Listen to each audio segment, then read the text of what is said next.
Alright, guys, so I just finished watching Teen Wolf Season 3, Episode 18, and I have to lay down. I don't know what's going on. Like, I honestly don't know what's happening. So, last episode, we had Styles. I'm just gonna lay it down at the river, I'm just gonna put it at the bosom of Jesus and just leave it there because I am convinced the writers are trying to mad me. Every single week, them sit down and they say, that girl Mama Shell, how are we going to drive her crazy? One of these reviews is just gonna be me throwing the camera. I'm convinced because y'all fucking with Styles a little too much. Anyways, so last episode, Styles was, we realized that Styles was the one that was being possessed. And he defeated the Oni. He, plucked them out into fireflies. And I was like, snap. Bad Styles, dark Styles. Wow. Anyway, so furthermore, we see Styles sleeping. It wakes up Scott. Says, Scott, something's wrong with me. My leg, I'm in a basement somewhere. I don't know where it is. And of course, they're having the polar vortex. The temperature is about to drop and whatever. So this hunt starts for Styles. Fast forward. We see him inside this basement, and there's a strange creature who we realize is the Nogitsun walking around. If that's not creepy enough, let's talk about his teeth. Christ. Whoever designed this creature, kudos. It really makes me cringe every time I see him. And he's tormented Styles. He's like, wasn't the trap on your left leg a while ago? Wasn't it on your right? Ray. And they're like, we're trying to save your lifestyles. We're trying to save your life. I don't know what that means because they were killing me. And then Scott's father reads the transcript and figures out exactly where Styles is. Pulls him out. We see Lydia looking for him. She didn't necessarily choose the wrong place, but in the beginning you could see that the number 5 was actually backways. So I was like, oh, Styles is probably behind a mirror somewhere or behind a wall and they won't be able to see him, and that's exactly what happened.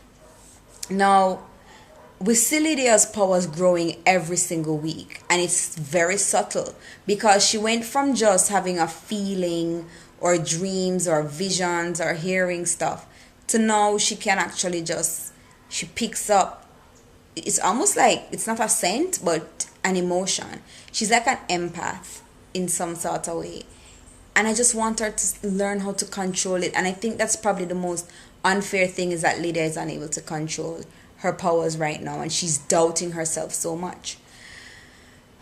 So much happened in this. We saw Derek taking on a leadership role, but more like as a teacher role, saying that he spoke to his mother. So now we know the she-wolf that those people were looking for was actually his mother or his sister.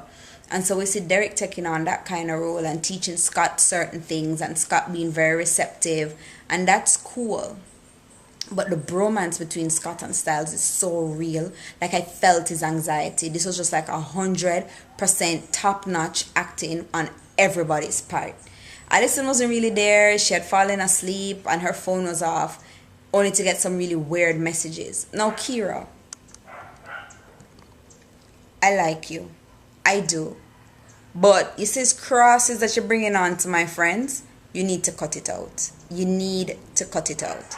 So the thing finally takes over all of Scott's body. Sorry, not Scott. Styles' body. And it keeps asking you, everyone has it, but no one can lose it. And I guess it's a shadow. And finally, when he figures it out, he sees that the thing has turned into him. And I'm figuring that this means that it's completely taken over him. He's not able to fight it anymore. He has to just succumb and give in. So it's going to use him until it doesn't, till it uses him up. So we fast forward. He does something like the electricity breaker at the hospital, and everybody's running around, and he's just calmly, badass, tying his shoes lace. And then we see Kira's mother. Now, remember I told you, I know the mother was badass from they said that her clan is very special.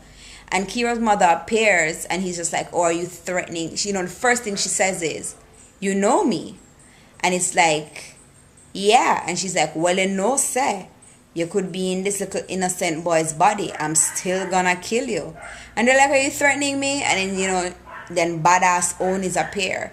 And it's so funny because we all thought the Oni were like evil, but it turns out they're the good guys. They're just really ugly.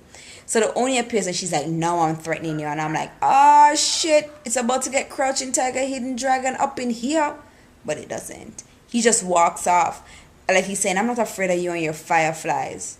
And she goes, "Well, if they can't defeat you, I know somebody who can."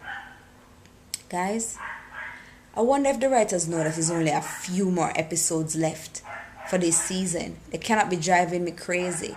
Anyways, I'm going to take it to the Lord in prayer. I don't have any theories. I'm really just lost. I'm just going to watch like everybody else. I don't know where this is going. One theory I see online is that somebody said they think they're going to turn Styles into a werewolf to fight the dementia.